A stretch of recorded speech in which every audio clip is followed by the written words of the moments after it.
Now, we talked about the new clients, the new customers, but what about the existing clientele, the existing customers? Now, that's always tricky, I feel.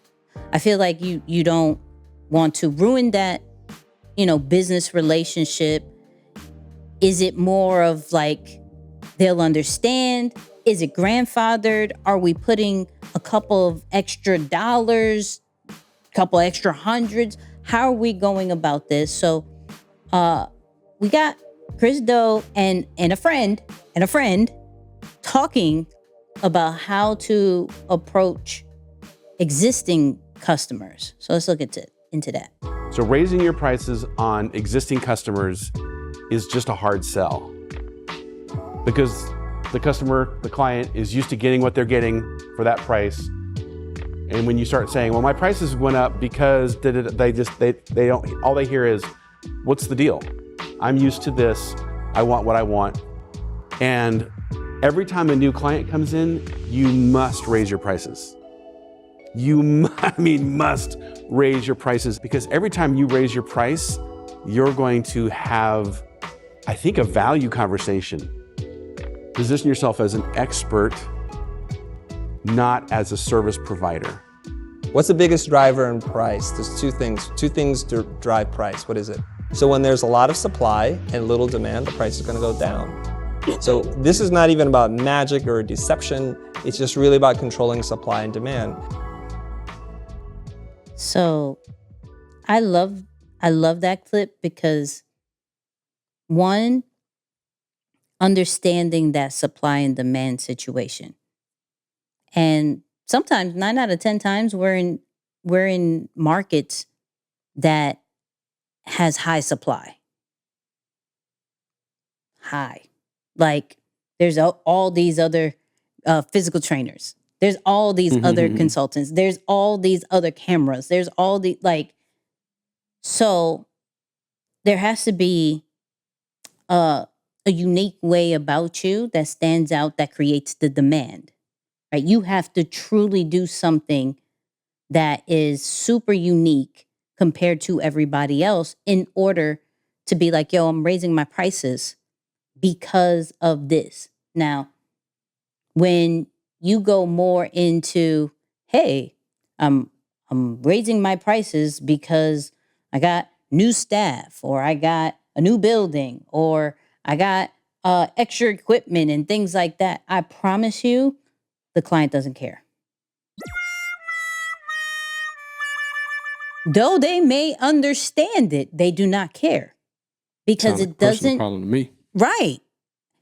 It doesn't change the results because you have this problem, or you're trying to solve some of your overhead, some of your timing situations, right?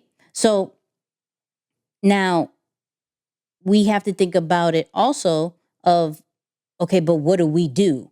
Like, I'm increasing my pricing. I can't stay in this introductory price all the time. And so you can look at things like Netflix, right? Netflix is constantly charging us more money. So kind of let's break that down. Netflix is raising their prices again. The basic plan is going from $8.99 to $9.99 a month. The standard plan will now run you $15.49 a month, and the premium plan $19.99 a month. These new prices apply to new members as of now and will gradually take effect for existing subscribers. Does it really even matter? Analysts say no. Netflix customers don't really seem to care if their prices increase so long as they can still watch their shows.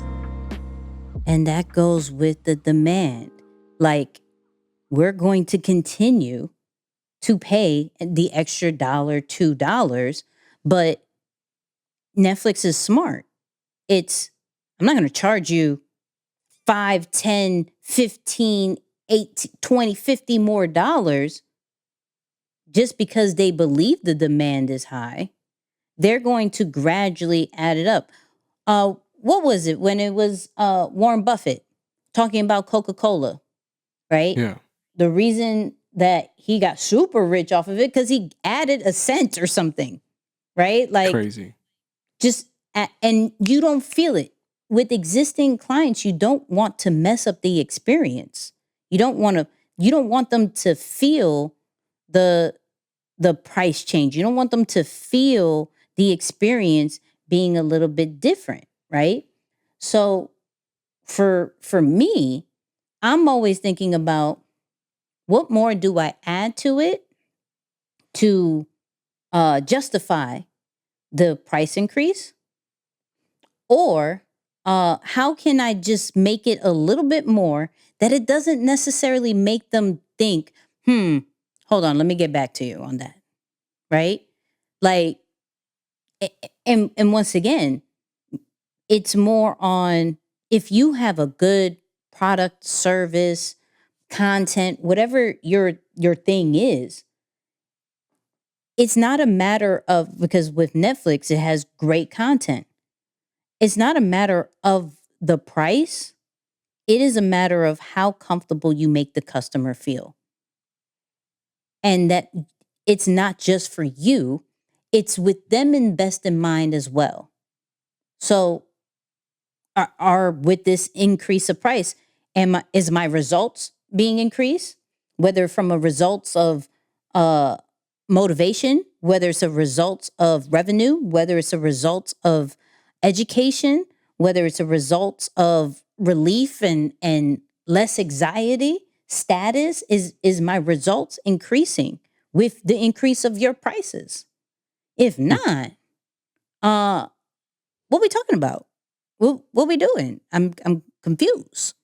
So these are some of the things with the existing customers, existing clients, that I feel that I think the Netflix model, the Coca-Cola model, is a good avenue to kind of look at, or even going back to what Brandon Carter, the first guy, who talking about, the AP and the Apple Watch, going back to, hey, what is my value stacking looking like if I'm increasing it, right? For me, I care more about the people. So if I started you at this price, 9 out of 10 times I'm grandfathering you. Like, yo. Facts. But when I raise the prices, what I'm going to do is value stack the new clients. And so the other people are going to be like, hold on. Okay, I'm at this price. I'm at the grandfathered price. But I ain't getting. But I ain't getting this. Now they're like, do I save the money or do I get the experience? Do I get some more value? Yeah. Right. Do I get that? Mm-hmm. So now you're giving your clients a choice. They don't feel offended that you kept them at that price that you promised, with the same access that you promised them, or the same, level of service that you promised them. But they are clearly seeing, oh snap, hold up, like AT&T, I am Gucci on my plan forever and a day, unless they make something like you get overseas for super free and web browsing, and then we give you a new phone. You don't even have to pay for it. If all that, oh, absolutely. Increase me now. Right? Yeah. But if not, I'm gonna stay right here. So that's my process. That's my thought process when it comes to increasing that, because it's like, I'm not trying to offend you, because I don't know. In the way the world is, this cancel culture, this I will get on Twitter, Instagram real quick to say something. I'm trying to make sure everybody is Gucci. Like, that's all. Let's end. If we're gonna end, let's end on a Gucci note, like a cool note. I don't want no problems. We just may not be a great fit no more, but you're not gonna be like, you know what they did? They raised the price and they didn't do anything different. Absolutely. Right. I don't want that. Yeah. Yeah. Key phrase to take note of here, folks, and literally just to go in teacher mode for a second, make note of this, because this is important. So yes, sometimes it's valid to raise your price. Thanks for taking notes on that, Nix. I got you. Shout out to those who are watching the video on this. But the phrase is the frequency of your increase. All right, that's important, because if you fast forward, and I kind of disagree with the analysts of what they said about Netflix, by the way, because they raised the price, but then they raised the price almost like 2 or 3 times in a very short time period. And it upset a lot of customers, myself included. I canceled my Netflix subscription because I'm like, nah, hold up a second. Yeah, if you increase once, cool, got you. Everyone's doing it. It's $1 here, $2 there. Like you said, it's under 10% increase. That's okay. But if you continue to increase, the frequency of increasing is happening. It's like every 3-4 months. It's like, hold on a second. Right. What's the logic behind increasing the price like 5 times faster than inflation? Like I get, because I'm a logic guy, so I know if you're increasing the price because of inflation, I get it. That's what the CEOs use to justify it, right? Hey, the cost of business is going up, salaries are increasing, this increase, so we have to pass the cost over.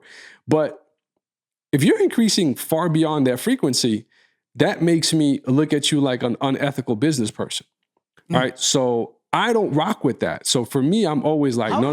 First of all, you're not going to speed past that like you didn't just say what you just said.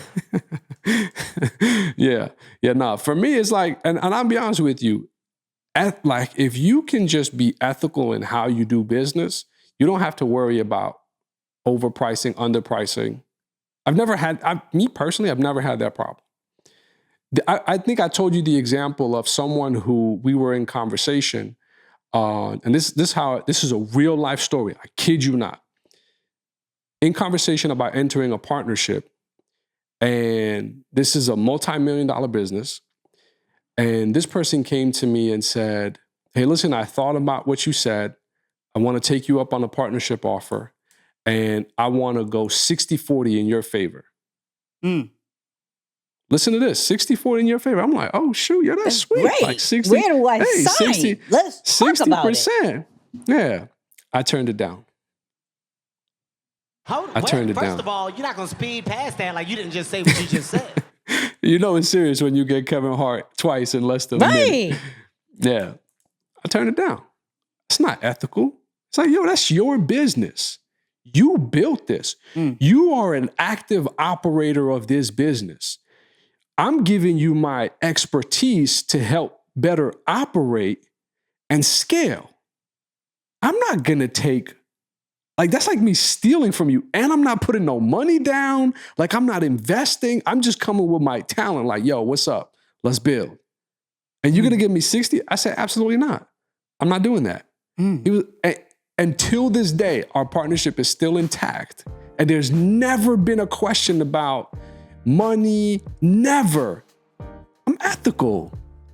All right. And sometimes you gotta, and that's why I always go back to, man, when you work on yourself and you get to a place where you see the world as abundance, like it's in your favor, you can do anything you want. It's no, all of this stuff is a game. Like I look at money and business, like I talk about, it's a game. It's just something to do when there's nothing to do. But the real work that we're doing on this earth is to end up in heaven. Like that's what it's about, y'all. Like I'm being honest. That's what this thing is really about. Business, all of this other stuff, that's just something you do like on the side. That's like a little side piece hobby that we do. But when that's your main goal, you do the side piece in a way that's different than everybody else. You treat the business world like, whoa, you turn down, yeah, it's not ethical. You didn't build that. You didn't put no money up into that. That's not how you do business. All right. So I've been inspired by people like Nipsey and Rick Ross. There's one clip in particular, and we talked about this probably like 3 years ago. He said, I want what's mine, not more and not less. Right. I want the fair amount of what's mine. So not to go off chart here, because, I started talking about God in heaven, so it's about to be a different conversation. But we can go there. We can go there. Yeah, but that's just me, how I operate. And because what like a pet peeve of mine, and they do this because they know we can't do anything about it. I was about to like say curse and stuff, but the no the tolls, bro. Like here in New York, they've raised the tolls every year for the last 20 years religiously. Oh yeah, New York. please, whoever the governor is right now, I don't even know who you are anymore. Can we please get a handle on the toll? But that's my point, right? This is how you get people angry with the service, is because the rate of increase, the frequency of increase, it's just too much. And it upsets people. Now, of course, New York got you in a chokehold. If you can't cross a bridge to get in and out of the state or to out of work, you can't do nothing about it. You just, whatever, you pay. But I'm saying for these other services, believe me, if that frequency of increase is happening too much, a lot of people are going to jump because it's like, yeah, no, that don't make sense. Yeah, but that one goes, and we had a clip, maybe Isaiah, you could play it for the video side, where David Shands was talking about Shade Room. You know how much it is to post on the Shade Room? It's like 6,000 right now. Is it 6 now? I think it's 6. Last time I checked it was 4, and it just keeps going up. You know why it keeps going up? You know why? No. Because people keep paying it. People keep paying it. And it was like, the post on the Shade Room, don't quote me, I don't know. I've never posted on the Shade Room. Is rumored to be like $4,000 per post. But it used to be $2,000. And the reason why it kept increasing is because people will pay for it. So we look at the subway and the tolls, like the demand is so like, we need this. Yeah. People are going to pay it. They're going to complain. Absolutely. Yo, why we raising this?